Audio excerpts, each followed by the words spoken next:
In the punishing cold of an Arctic mountain in the remote Svalbard Islands, a doorway leads to what's meant to be the safest place on Earth. Good thing they've gritted the road here. Scientists are on their way, approaching through this isolated and hostile terrain. And I'm with them as they carry a precious cargo of seeds to be kept out of the way of whatever climate change might bring. I mean, how often do you get these deliveries? As we have deliveries 3 times a year. The box of seeds is about to go through the first line of security. There are half a dozen in all. I've just come down the access tunnel that's cut into the mountain here. This place is 130 meters above sea level because if the worst happens and global warming melts all of the polar ice caps, this project will still be safe. Okay, so this is the next stage. The deeper inside the mountain we go, the more the temperature drops. The store is designed to survive any natural disaster. The seeds can last here for a very long time. It depends on what crop it is, but some of the crops may survive for more than 4,000 years.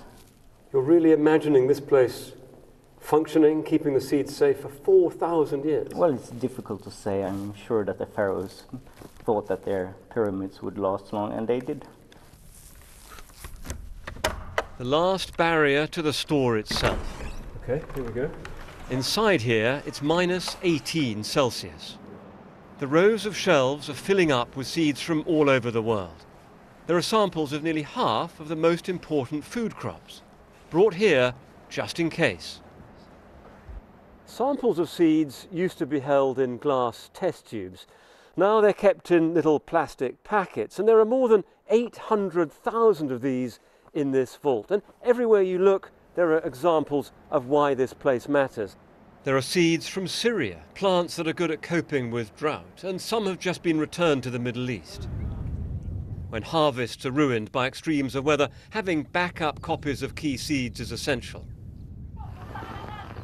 Another threat is flooding, which can damage national stores of seeds. This happened in the Philippines.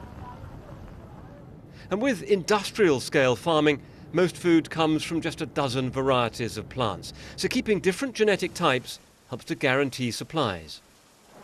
It is for the survival of mankind in the future. I mean, we need the diversity, all the different kinds of plant material to get foods for the future. We have a lot of problems seeing us now.